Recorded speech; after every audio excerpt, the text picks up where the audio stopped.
Okay, we're going to look at the third seal. The third seal, Revelation chapter number 6, verses 5 and 6. Revelation chapter number 6, verses 5 and then 6, the third seal. Okay, I read. It goes this way. When I when the lamp opened the third seal, I heard the third living creature say, "Come." I looked, and there before me was a black horse. Its rider was holding a pair of scales in his hand. When then I heard what sounded like a voice among the four living creatures, saying, "A liter of wheat for a day's wages, and 3 liters of barley for a day's wages, and do not damage the oil and the wine." Good.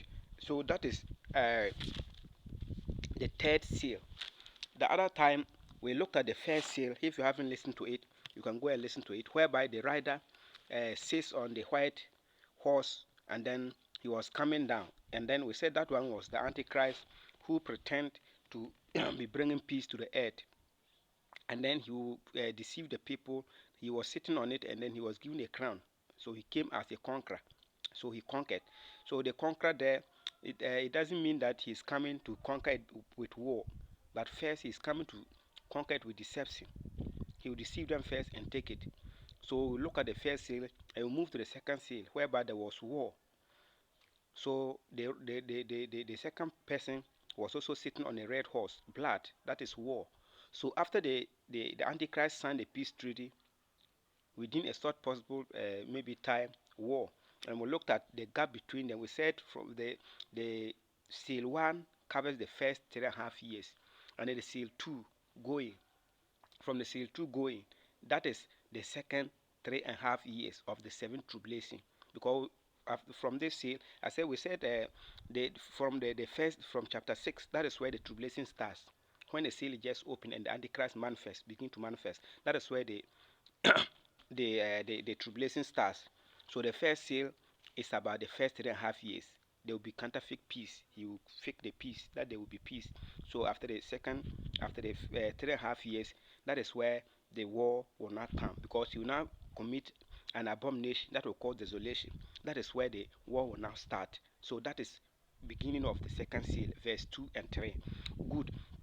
So today we are looking at the third seal, and we are also comparing, as we looked at it and we went and compared with what Jesus said in Matthew 24. Because the other time I made us to understand that Matthew 24 have nothing to do with the church.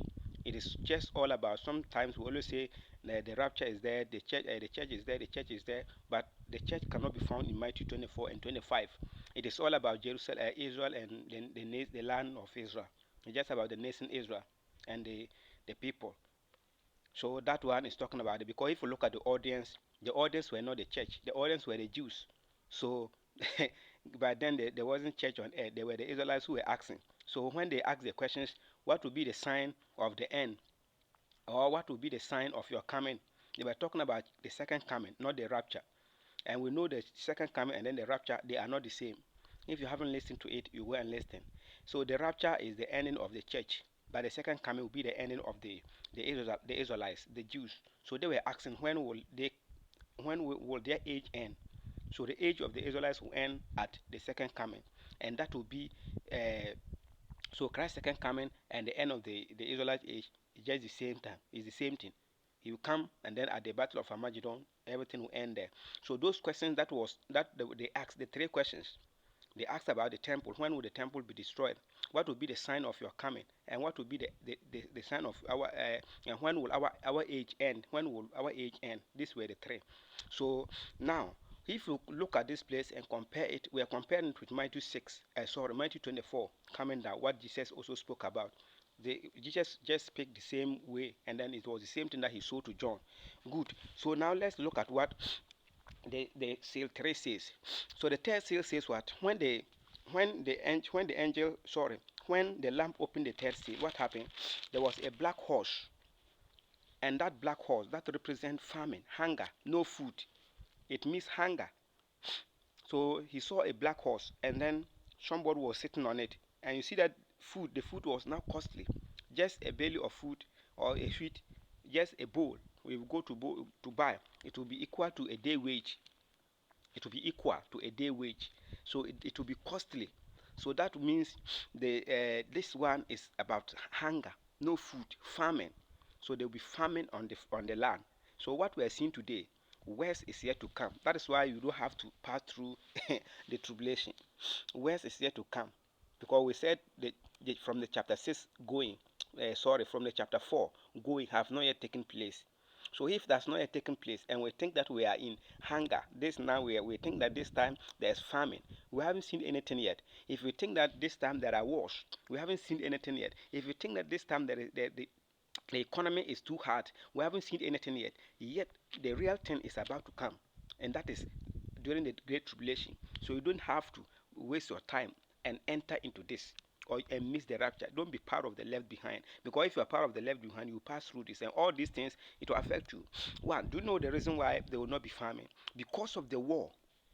You just look at the nations, look at the surrounding, the communities that are fighting, and the nation. They will not they don't farm. And this one will be it will be a world war. It will be a world war. Do you know why it will be a world war?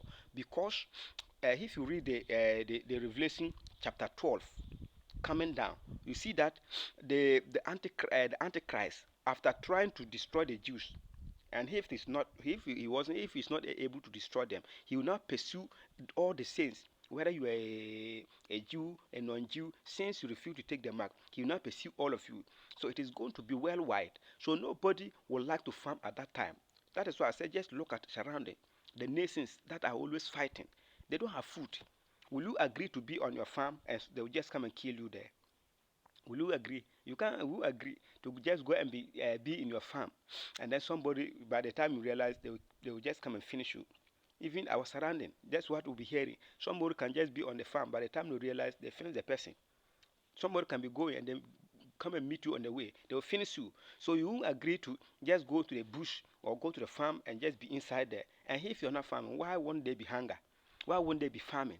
So there will be famine worldwide. So that is why the black horse. So the black there, it is that is what it is going to be. So food will be costly. Food will be costly more than what we are seeing today. Food is going to be costly more than what we are seeing today. Good. Let us look at the parallel that Jesus spoke about in Matthew 24, verses number 7. So let's see what Jesus also say about in Matthew 24, verses number 7. Did Jesus also say about it or not? So Matthew 24 and that of Revelation 6, they are parallel. They are parallel. Parallel means what Jesus spoke to the disciples, the Jews, is the same thing that he repeated it to John. He revealed it to John about the Jews, about the Israelites, what will happen during the tribulation. Good. Matthew 24, verse 7. Let's look at what it says. Nations will rise against nations, and kingdom against kingdom. Okay, now let's look at the part B. There will be famine. Have you seen? There will be famine and earthquakes in various places. All these are the beginning of birth pains. There will be famine. Have you seen? He spoke about it. That there will be what? There will be famine. There will be hunger. There will be no food. So the same thing that Jesus spoke about to the people who were following him, and then they were asking questions. So the reason is that because of the war, people will run into and fro, trying to hide themselves. So they will not get time to they will not get time to farm. Look at the revelation. What did he say? If you proceed, he said what? Those okay, let us read the same Matthew, chapter number the same chapter 24, verses uh, 15 and 16. Let's see what is there. To okay, so when you see standing in the holy place the abomination that causes desolation, spoken through Daniel the prophet, spoken to the prophet Daniel, let the reader understand. Then let those who are in Judea flee to the mountains. So how can you be fleeing whilst farming? How can you be running for your life whilst farming? And they are to flee to the mountains, those in Judea. So they will be. Okay. Uh, We said because there will be famine. Sorry, the war. There's going to be famine. Sorry for the distraction. Uh, because people will be running to and fro, running to hide for because of their lives, to escape from the Antichrist and his armies. So how will you be able to farm? How will you be able? So because of the war, people will not be able to farm. That is why the hunger will come. So the third seal is going to bring hunger. So we haven't seen hunger yet. It is yet to come. So if we are thinking that this what we are seeing today is hunger, these are forerunners. This what we are seeing is a forerunner. They are forerunners. The real thing is coming. These are the John the Baptist. Let me just say the John the Baptist. The real things are coming. Thank you for your time. May the Lord bless you. If you haven't subscribed, subscribe, because here we share information. It is an informational channel where we want to look at facts about the Bible and then the end times events. God bless you. Subscribe, like, share. If you have any question, put it in the comment section. Have any comment on it. Thank you for your time. Bye bye.